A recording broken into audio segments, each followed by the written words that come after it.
목회자로서 또 목사로서 제가 가진 사명이 무엇입니까? 여러분을 돈을 많이 벌게 하는 것입니까? 여러분이 큰 집에 또 살 수 있도록 하는 것입니까? 목회자로서의 저희 사명은 단 하나입니다. 말씀과 성령의 균형 잡힌 성도를 세우는 것입니다. 그리고 이것은요, 여러분이 신앙생활을 해 나가는 데 있어서 여러분의 최고의 목표요, 과제가 되어야 할 것입니다. 물론 처음에는요, 젊었을 때는 호기심에 의해서 어린아이들 같은 경우 이성 간의 교제를 위해서 또 병이 들거나 아프거나 어려움이 생겨서 교회에 우리가 첫 발걸음을 내디딜 수 있습니다. 그러나 우리 신앙생활의 궁극적인 목적은요, 그러한 것으로 세상 사람들이 구하는 부귀영화나 잘 되는 것이 목표가 아니라 우리는요, 이 땅에서 살아가는 동안 예수님을 인격적으로 만나서 구원의 확신 속에 살아가야 됩니다. 하루하루 살아갈 때 우리는 하나님의 말씀과 성령의 균형 잡힌 성도로서 성장해 나가야 합니다. 이것은 사람의 힘으로 되지 않기 때문에 성령님께서 역사해 주셔야만 가능한 것입니다. 교육과 지휘자 훈련의 차이는 무엇입니까? 교육은 단순한 지식을 전달하는 차원이라고 한다면 지휘자 훈련은요, 배운 것을 삶 속에 실천하도록 체화될 수 있도록 하는 것이 지휘자 훈련입니다. 교회는 단순한 지식을 전달하는 그러한 학교와 같은 곳이 아니라 우리의 삶과 우리의 전인격이 변화될 수 있도록 예수님의 제자로 만드는 과정입니다. 그렇기 때문에 이러한 신앙생활의 과정은요, 길고 또 때로는 힘들고 포기하고 싶고 내려놓을 때가 있는 것입니다. 그런 면에서 여러분, 여기 서 있는 저도 마찬가지고요, 또 여러분도 평생의 과업인 말씀과 성령의 균형 잡힌 건강한 성도가 되어서 하나님 영광 돌릴 수 있는 그런 믿음의 성도들 되시기를 주님의 이름으로 축원합니다. 자, 그러면 여러분이 왜 죽지 않고 오늘도 이 자리에서 나와서 하나님 앞에 예배드릴 수 있는 것입니까? 한번 따라해 볼까요? 우리의 성화가 아직 안 이루어져서. 여러분 한번 생각해 보십시오. 여러분 이 모습 이대로 천국에 간다면 어떻게 될까요? 난릴 겁니다. 난릴 거예요. 아직도 못된 성질 버리지 못하고 아직도 당짓고 아직도 수군수군거리면서 천국이 도깨비 시장처럼 될 겁니다. 그렇기 때문에 아직 때가 안 됐다는 거예요. 여러분이 성화되고요, 여러분이 변화되고 여러분이 점점 예수님을 닮아가야지 되는 거예요. 그래서 여러분, 우리의 성화, 예수님을 닮아가는 이 성화는 언제 이루어지느냐? 한번 따라해 보겠습니다. 우리가 죽을 때 성화가 완성된다. 할렐루야. 그래서 여러분, 우리가 죽을 때까지, 천국에 가는 그 순간까지 우리의 성화를 이루어서요, 그 성화의 완성인 영화로운 삶을 살아갈 수 있기를 바랍니다. 오늘은 말씀과 성령의 균형 잡힌 성도가 되기 위해서 어떻게 해야 되는가? 한번 따라해 봅니다. 회개와 사죄의 확신. 올해 표어가 무엇입니까? 강력한 성령의 임재가 임하게 하소서입니다. 그러면서 그 밑에 조그만 글씨로 1. 회개와 사죄 확신. 2. 찬양과 기도. 3. 말씀 선포와 전도라고 되어 있는데요, 강력한 성령의 임재가 임하여서 말씀과 성령의 균형 잡힌 성도가 되기 위해서는 먼저 회개와 사죄의 확신의 삶을 살아야 되는 것입니다. 여러분, 사람이 왜 방황하시는지 아십니까? 사람이 왜 안정되게 생활하지 못하고 왜 이렇게 방황하며 헤매이고 있는지 아십니까? 특히 젊었을 때는 왜 그렇게 방황할 때가 많이 있고 왜 그렇게 괴로워할 때가 많이 있습니까? 그 모든 것이요, 죄 때문에입니다.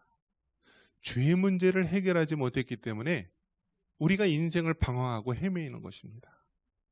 주변에 특히 일탈하거나 죄의 미혹 가운데 빠져 있는 사람들, 어쩔 줄 몰라 하는 사람들의 특징이 뭐냐면 자신의 죄 문제를 해결하지 못해서입니다. 나이가 들어서도 늘 안정된 삶을 살지 못하고 불안해하고 떨고 방황하고 자꾸 다른 것에 두리번두리번 하는 사람들의 특징을 보면은 죄 문제를 해결받지 못해서 그런 것입니다.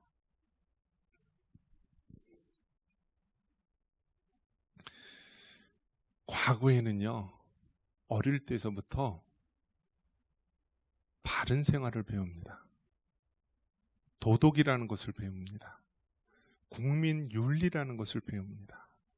그래서 어릴 때는요, 굉장히 이러한 것을 가정에서부터 학교에서부터 사회에서 철저하게 가르칩니다. 과거에는요, 이 젊은 사람들이 담배를 물고 담배 피는 거 보면은요, 어른들이 지나가면은 이렇게 감추었어요. 근데 요즘에는 어떻게 해야 되죠? 눈 마주치면은요, 어른들이 몰매 맞는 시대가 됐어요. 그래서 이제는요, 담배 피는, 교복 입고 담배 피는 그런 청소년들 보면은요, 이제는 이렇게 고개를 돌리면서 딴 데 보고 가야 돼요. 눈 마주치면 왜 보냐고 시비 걸면서. 명동이나 시내 가면은 이제는 여성들이 흡연자가 너무너무나 많이 있습니다. 자, 그런 모습을 봤을 때요, 비단 하나의 예의지만 이제는 우리나라가 동방예의주의국이라는 이 말은요, 과거에 사라지고 말았습니다. 이제는 사회적으로 지도자라고 할 수 있는 그런 많은 위정자들이나 정치인들 보면은 그들의 윤리가 형편없고 땅에 떨어져 있음을 봅니다. 그것이 결국 많은 국민들에게 또 젊은 사람들에게 영향을 끼쳐서요, 이제는 웬만한 죄를 저질러도요, 양심의 가책이 없습니다. 죄를 몇 년, 재판에서 몇 년 받아도요, 이제는 눈도 깜짝하지 않습니다. 이제는 국회의원이 되는 시대가 되었습니다. 그런 안타까운 모습을 보면서 이 나라가 이미 오래전에 윤리와 도덕이 무너지고 이제는 우리 법도 헌신짝처럼 버려지는 안타까운 시대가 되었습니다.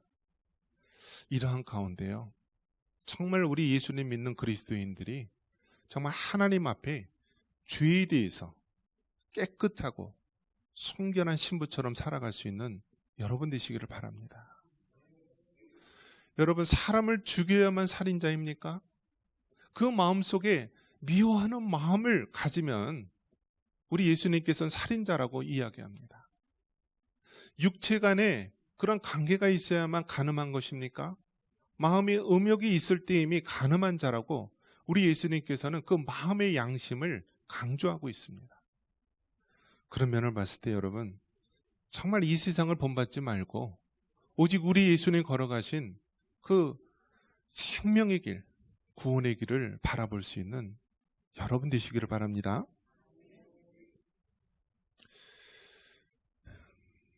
카톨릭에서는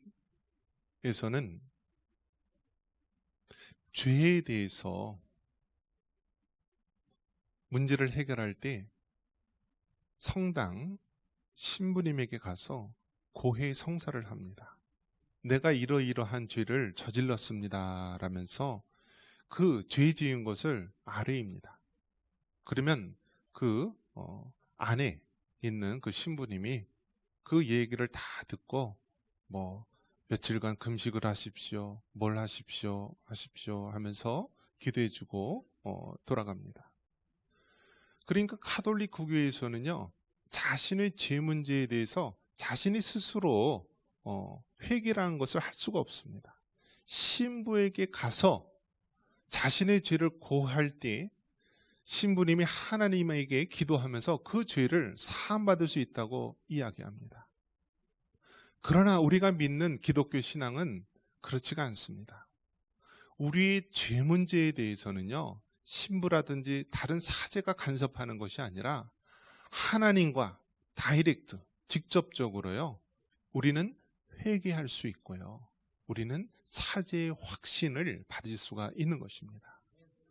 그렇기 때문에 여러분, 우리는 만인 제사장론, 즉 모든 사람이 제사장과 같이 하나님께 직접 나아가서 기도할 수 있고 하나님 앞에 회개하고 사죄함을 받을 수 있다는 것입니다.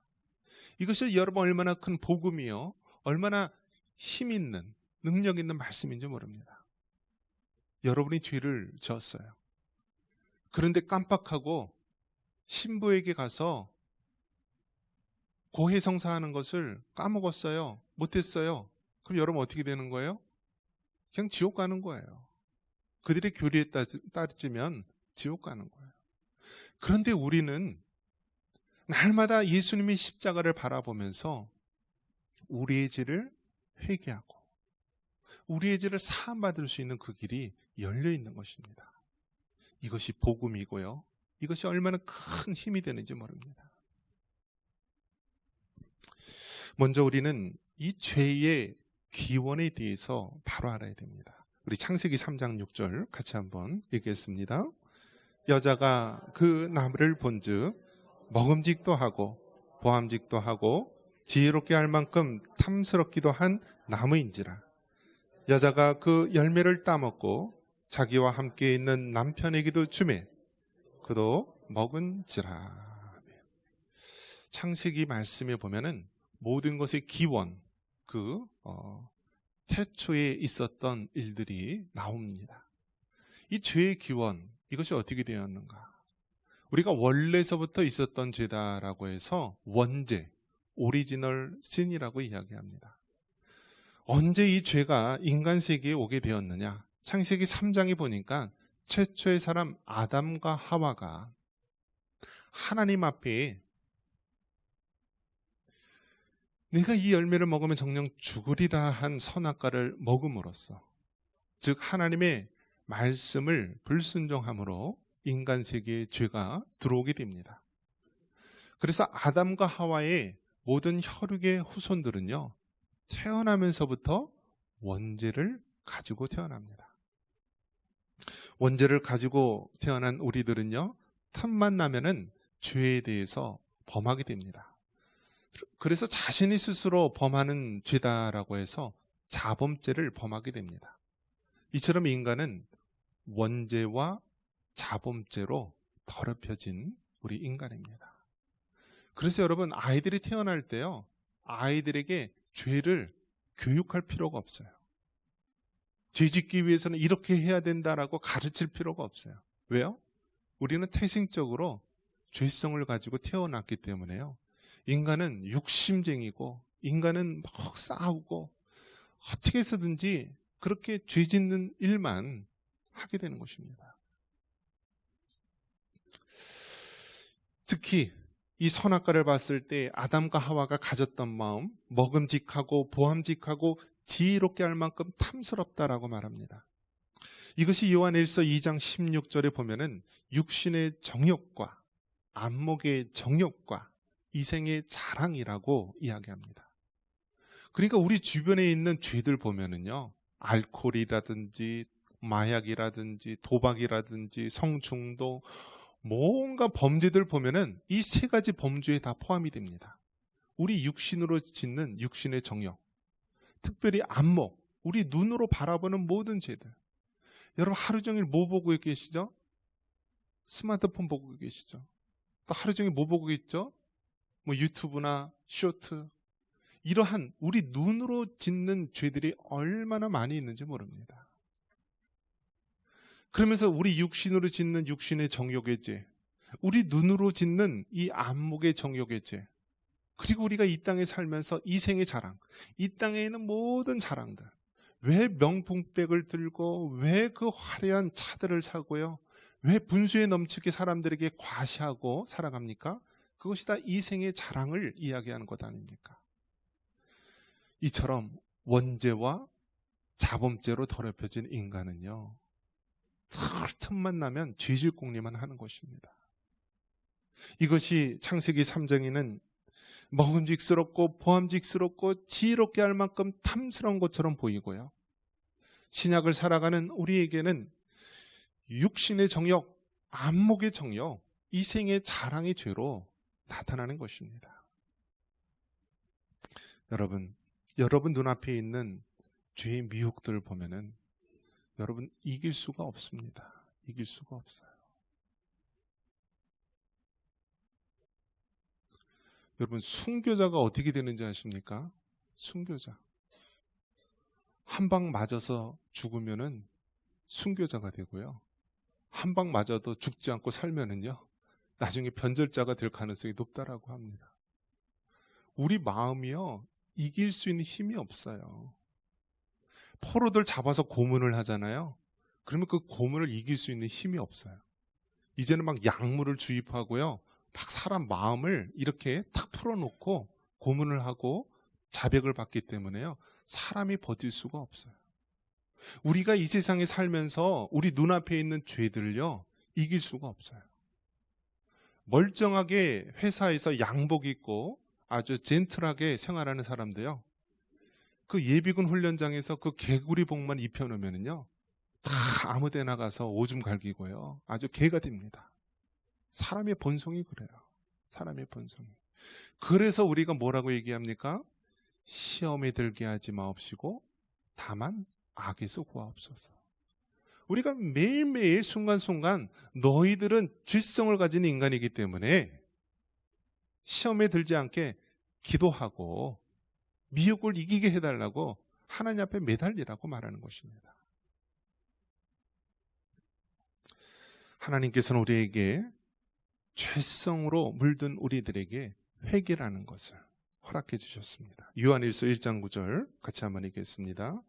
만일 우리가 우리 죄를 자백하면 그는 미쁘시고 의로우사 우리 죄를 사하시며 우리를 모든 불의에서 깨끗하게 하실 것이요. 아멘. 여러분, 우리는 죄 문제를 해결하기 위해서 성당을 찾아가거나 또 신부님 앞에서 고해성사를 할 필요가 없어요. 우리는 십자가의 예수님, 그 하나님 앞에 회개의 기도를 하면 됩니다. 우리 예수님이 말씀하신 것처럼, 요한일서 1장 9절에 말씀하신 것처럼, 만일 우리가 우리 죄를 자백하면 저는 미쁘시고 의로우사 우리 죄를 사하시며 우리를 모든 불의에서 깨끗하게 하실 것이요. 바로 우리 하나님께서 약속해 주셨습니다. 우리가 죄를 자백하고 그 죄에서 돌이키게 되면은 우리를 모든 죄에서 깨끗하게 하신다고 약속해 주셨습니다.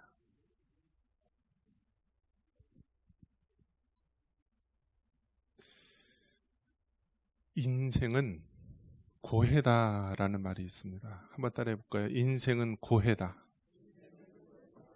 이게 불교에서 나온 용어인데요, 인생은 고해, 고난 고자, 바다 해자, 그래서 고난의 바다다라는 이야기가 있습니다. 그래서 인생이 고해다, 고난의 바다다라는 것만 알아도 인생의 50%는 깨닫는 거다라는 말이 있습니다. 그만큼 인생이요, 고해, 고난의 바다입니다. 그런데 예수님 믿는 성도들은요, 여기까지만 알면은 반만 맞는 것이고 반은 틀린 것입니다. 인생은 고난의 바다이면서 인생은요, 은혜의 바다입니다. 한번 따라해 볼까요? 인생은 고난의 바다이지만 인생은 은혜의 바다이다. 세상 사람들은 다 인생이 힘들다고 고난이다고 이야기합니다. 어쩔 수 없다라고 얘기합니다. 그 사람이 태어난 업보고 그 사람이 태어난 운명이니까 어쩔 수 없다라고 합니다. 전쟁을 우리가 일으키고 싶어서 일으킵니까? 강한 사람이 와서 일으키는데 전쟁이 일어나고요, 전쟁을 통하여서 살인과 간간과 약탈과 온갖 죄악이 난무하지 않습니까? 인생은 고난의 바다입니다. 내가 원치 않아도 그러한 악행들과 고통들이 일어나는 것이 우리의 인생입니다. 그런데 그러한 고난의 바다로 끝나는 것이 전부가 아니라 우리는 그 고난의 바다에서 예수님을 만나야 합니다. 그리고 예수님의 그 십자가의 은혜로 말미암아 우리가 고난이 전부가 아니라 고난이 크면 클수록 하나님의 그 은혜의 바다가 있음을 깨달아야 됩니다. 우리 하나님께서는 죄를 그냥 나 혼자 안고 죽어가기를 원치 않습니다. 그래서 이 죄 문제를 해결하기 위해서 하나님이신 예수님께서 친히 인간의 몸을 입으시고 이 땅에 오셨습니다. 그리고 누구든지 그 예수님을 믿는 자에게는 죄사함의 은혜, 또 하나님의 자녀 될 수 있는 은혜를 베풀어 주셨습니다. 이 세상의 그 어떤 죄악들도요, 예수님의 십자가 앞에 우리가 회개할 때 하나님께서는 우리의 죄를 흰눈과 같이, 양털과 같이 깨끗이 사해 주신다고 약속을 해 주셨습니다. 회개는요, 두 가지 단계가 있어야 됩니다. 한번 따라해 볼까요? 자백과 돌이킴. 우리가 회개할 때요, 내가 다른 사람의 물건을 도둑질했다, 손해를 끼쳤다. 그래 먼저 무엇이 있어야 돼요? 내 양심에, 내 마음에 하나님, 내가 죄를 범했습니다, 제가 죄인입니다 라고 자백하는 것이 필요한 거예요. 그런데 자백만으로 끝나요? 그렇게 하면 돼요? 내가 저 사람 1,000만 원 빌려가지고 손해를 끼쳤어요. 갚아야 되는데 갚질 않고 계속 피해 다녔어요. 하나님, 내가 저 사람에게 손해를 끼쳤고 약속을 못 지킨 그러한 죄를 범했습니다. 자백만 하면 끝나요? 갚아야죠. 갚아야 되잖아요. 돌이킴이 필요한 거예요. 돌이킴. 다른 사람에게 해를 끼쳤으면은요, 내가 죄를 지었습니다, 전 죄인입니다, 예수님의 피로 사하여 주십시오. 내가 다른 사람에게 해를 끼쳤으면은 내가 몇 배로 보상하고 갚겠습니다. 나 때문에 고통받는 자들이 있다면 내가 그들을 위해서 이렇게 하나님 다시 한번 사죄하는 마음으로 돌이키겠습니다라는 행동이 따라야 되는 것입니다. 얼마나 많은 그리스도인들이요, 회개를 잘못 생각하고 있는지 몰라요. 마음껏 죄를 범하고요, 마음껏 세상 향락에 탐닉하고요 한다는 얘기가 회개하면 되지. 회개하면 되지. 여러분, 회개가 무슨 자판기에 동전 넣으면 끝나는 것입니까? 그런 것이 아니에요. 이 죄 문제를 해결하기 위해서 하나님이신 예수님이 십자가에 달려 죽으셨다니까요. 여러분의 그 얄팍한 생각, 여러분의 그 죄악 때문에 예수님께서 십자가에 달려 죽으셨다니까요. 죄는 이토록 무섭고요, 죄는 이토록 우리를 잔인하게 하고, 죄는 이토록 우리를 괴롭게 하는 것입니다. 그래서 여러분, 회개라고 했을 때 너무 쉽게 생각하지 말고 하나님의 아들만 죽일 정도로 이 죄는 무겁고 우리에게 고통을 안겨주는 무서운 것임을 깨닫기 바랍니다. 마태복음 26장 28절에 이것은 죄사함을 얻게 하려고 많은 사람을 위하여 흘리는 나의 피, 곧 언약의 피라고 말합니다. 우리가 항상 하나님 앞에 회개하고 나의 죄를 자백하고 돌이킬 때마다 예수님의 십자가의 피를 바라봐야 됩니다. 내가 마땅히 피를 흘려야 되고 내가 마땅히 십자가에 달려 죽어야 되지만 나 대신 우리 예수님께서 십자가에 달려 죽으셨구나. 우리가 성찬식을 하며 떡과 잔을 받을 때마다 하나님, 내 죄 때문에 내가 마땅히 진멸에 죽어야 되지만 우리 예수님이 나 대신 살이 찢기시고 피를 흘리셨습니다. 감사합니다. 하나님의 한량하는 없는 은혜에 감사합니다라는 고백을 할 수 있기를 바랍니다. 이처럼 우리가 하나님 앞에 진정한 회개를 할 때 하나님께서는 사죄의 확신, 죄사함의 확신을 주십니다. 우리 고린도후서 5장 17절 같이 한번 읽겠습니다. 그런즉 누구든지 그리스도 안에 있으면 새로운 피조물이라. 이전 것은 지나갔으니 보라, 새 것이 되었도다. 아멘. 여러분, 교도소에 갔다가 나온 사람들이 제일 좋아하는 말씀이 바로 이 고린도후서 5장 17절 말씀이에요. 누구든지 그리스도 안에 있으면 새로운 피조물이라. 이전 것은 지나갔으니 보라, 새 것이 되었도다. 여러분, 세상 다른 종교에서는요, 이 땅의 삶을 살다가요, 실패하잖아요. 그러면 아예 포기해버려요. 평생 거지로 살든지, 평생 구걸하면서, 혹은 평생 범죄자로 살든지 세상을 다 놔버려요. 포기해요. 그러나 예수님 믿는 사람에게는요, 기회가 있어요. 무슨 기회요? 바로 예수님을 믿고 그 십자가의 은혜로 죄사함의 은혜, 사죄 확신의 은혜를 우리가 갖게 되는 것입니다. 그래서 우리는 다음 생을 기다릴 필요가 없어요. 우리에게 인생은 오직 한 번뿐입니다. 우리가 과거의 죄악에, 과거의 허물에 머물러 있을 필요가 없어요. 다가오지 않을 미래에 대해서 걱정할 필요도 없어요. 오직 현실에 있어서 우리가 예수님의 십자가의 피로 사함받았음을 믿고 새로운 생활을 하면 되는 것입니다.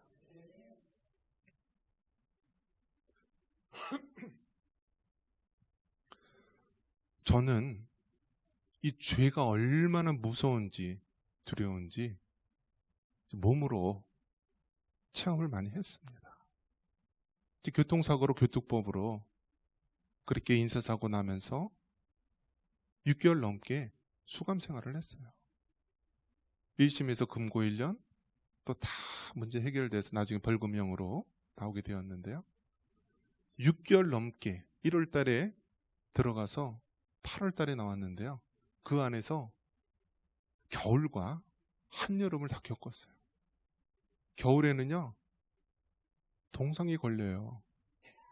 여름에는요, 욥처럼 피부병이 걸려서요, 제대로 앉아있지도 못했어요. 그렇게 하나님께서 아주 고난의 그런 훈련을 시키셨어요.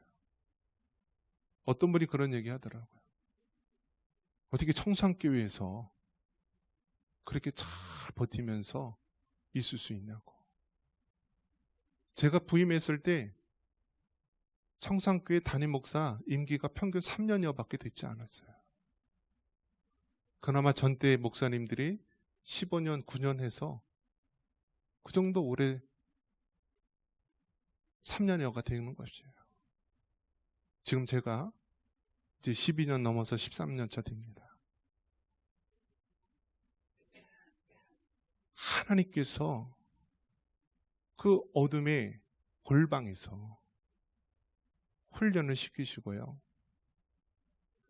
죄가 얼마나 무섭고 죄의 형벌이 얼마나 무서운지 뼈저리게 깨닫게 하시고요. 그리고 그 안에서 인내하고 그 안에서 참는 것을 배우게 하셨습니다. 여러분, 정말 우리가 살고 있는 이 세상이요, 정말 녹록지 않고요, 고난의 바다입니다. 인생은 고해입니다. 이러한 고난의 바다로 끝나면은요, 이것은 절반밖에 깨닫지 못한 거예요. 우리는 예수님을 만나고 그 십자가를 통과함으로 우리가 회개의 삶, 참된 사죄의 확신의 삶을 살아가야 됩니다.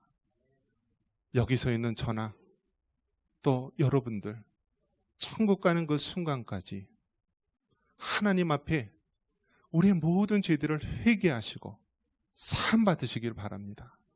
그리고 새로운 피조물이 되어서 하나님 앞에 영광 돌릴 수 있는 믿음의 삶을 살아갈 수 있기를 바랍니다. 이러한 은혜가 있기를 주님의 이름으로 축원합니다.